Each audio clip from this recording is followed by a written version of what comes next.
Okay? Toke 2. I mean, take 2. Fire in the hole. It really is my second toke. Fire in the hole.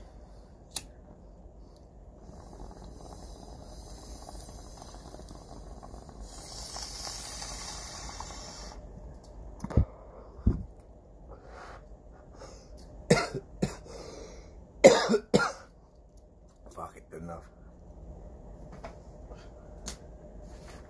Hello, my name is Jim, and I'm an addict.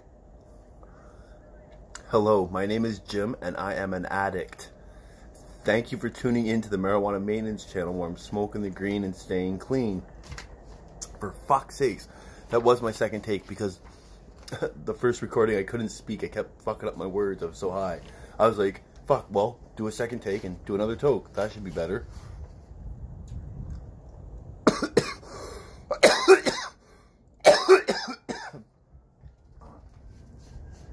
Now, I introduced myself as an addict this video. I wanted to speak a little bit about what is the definition of addict. I've got a couple definitions here.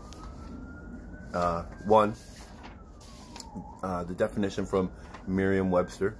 One exhibiting a compulsive, chronic, physiological, or psychological need for a habit-forming substance, behavior, or activity. Drug addicts, opioid addicts, gambling addicts are the links. 2, one strongly inclined to do, use, or indulge in something repeatedly. A television addict or chocolate addicts. I had a real hard time saying chocolate last time. Okay, so that's the dictionary definition. And I also have this. And we can use the term alcoholic and addict interchangeably. They mean the same thing. In my mind, they do. An alcoholic is an addict, and, you know, alcoholism is addiction. So AA's big book calls alcoholism an illness which only a spiritual experience will conquer. Ernest Kurtz says, this is the closest the book Alcoholics Anonymous comes to a definition of alcoholism. Somewhat divergently in his introduction to the big book, non-member and early benefactor William Silkworth said those unable to moderate their drinking suffer from an allergy. In presenting the doctor's postulate, AA said, the doctor's theory that we have an allergy to alcohol interests us. As laymen, our opinion to its soundness may, of course, mean little, but as ex-problem drinkers, we can say that his explanation makes good sense. It explains many things for which we cannot otherwise account. See, AA later acknowledged that alcoholism is not a true allergy. The experts now inform us. Wilson explained in 1960 why AA had refrained from using the term disease. We AAs have never called alcoholism a disease because, technically speaking, it is not a disease entity. For example, there's no such thing as heart disease. Instead, there are many separate heart ailments or combinations of them. It is something like that with alcoholism. Therefore, we do not wish to get in wrong with the medical profession by pronouncing alcoholism a disease entity. Hence, we have always called it an illness or a malady, a far safer term for us to use. And I think it's okay to call it a disease because, if nothing else, it is a dis-ease. At least a dis-ease of the mind, right? Nothing wrong with that. But when it said, like, as ex-problem drinkers, we can say that this explanation makes good sense to us. It explains many things for which we cannot otherwise account. Speaking of the term allergy, when they say alcoholism is an allergy, and I've been to enough AA meetings and NA meetings to tell you why they say that. And they say that it's an allergy and like an allergic reaction, right? It doesn't take effect until we take it into our body. Like someone with peanut butter, you eat peanut butter and you have or peanuts and you have a reaction, right? Or someone with a bee sting, they get stung by a bee and they have an allergic reaction. That's how it works with alcoholism and addiction. You don't really see the symptoms until we use. Once I use that first drink or drug, then it's like, then I need to constantly use. I gotta keep putting it in my body because my brain can't stop, right? For whatever reason, I just can't stop using once I use one. And that's at least what it means to be an addict for me. And you're like, Jim, look at you. And you're probably like, Jim, look at you. You're so put together and, you know, well-rounded and all this shit. You're so intelligent and smart. You're not an addict. No, no, no. Trust me, I am. Or was, at least. Man, and it doesn't just count for drugs for me. Like, it's drugs, it's alcohol, it's gambling. It's like almost anything I touch, I become addicted to, right? Like, I just have an addictive personality, I guess. But not so much anymore. I realize now, for me at least, I was trying to fill an empty void, an emptiness inside my soul. And, I don't know. In the last short time period, I've been able to find new ways of filling that.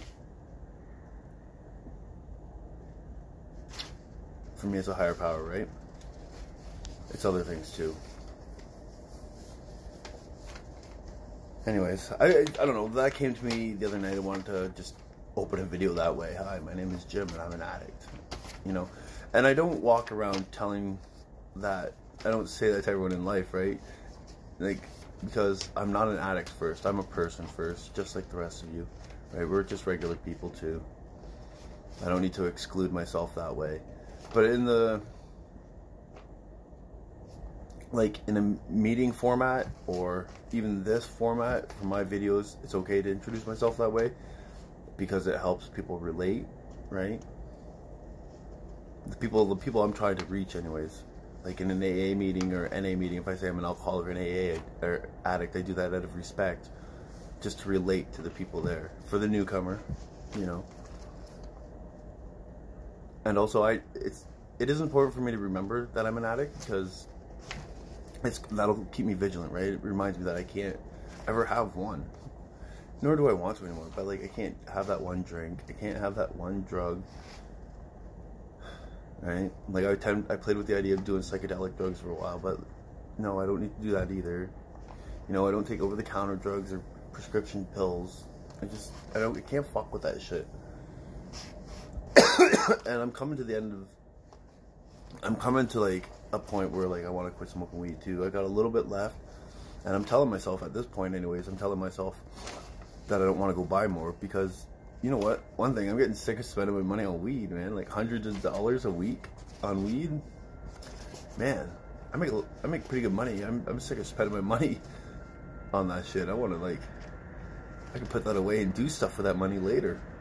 You know? And this is one of the gifts of recovery, man. I'm thinking this way. I never thought this way before. It was always spend, spend, spend, right?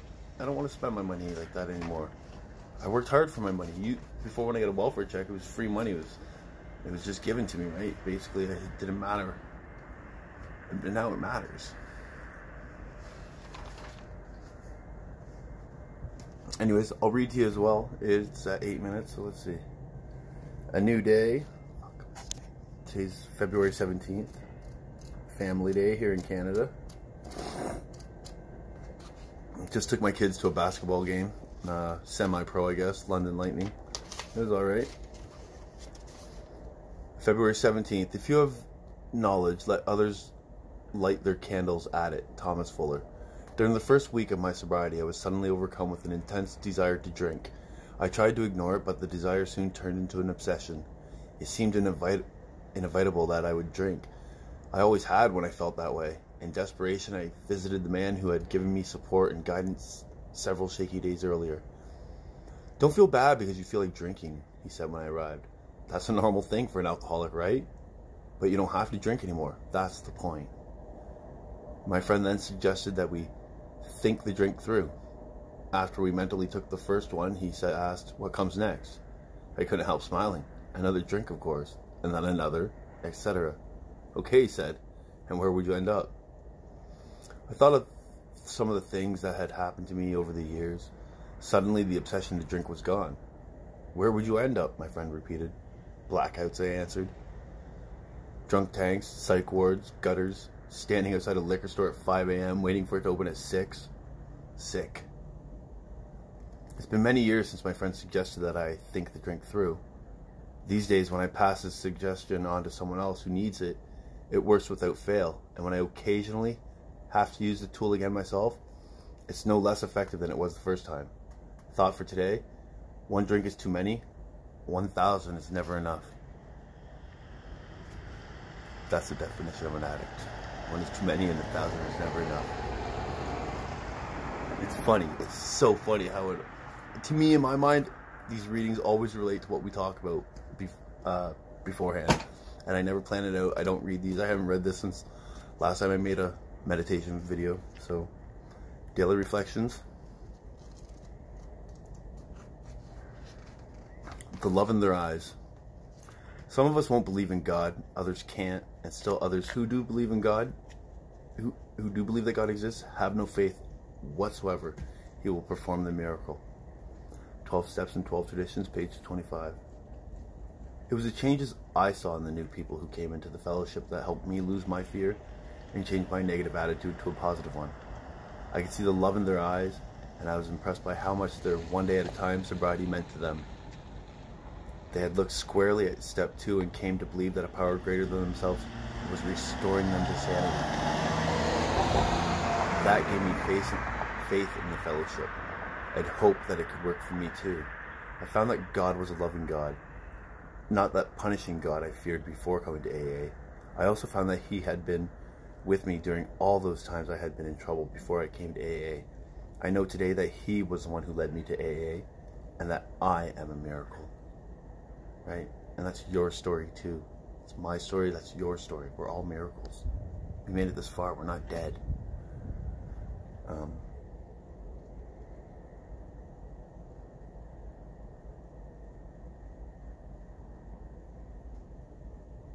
See, and I like that part too. That gave me faith in the fellowship and hope that it could work for me too. And that's the message. That's the main message I want to spread with my videos.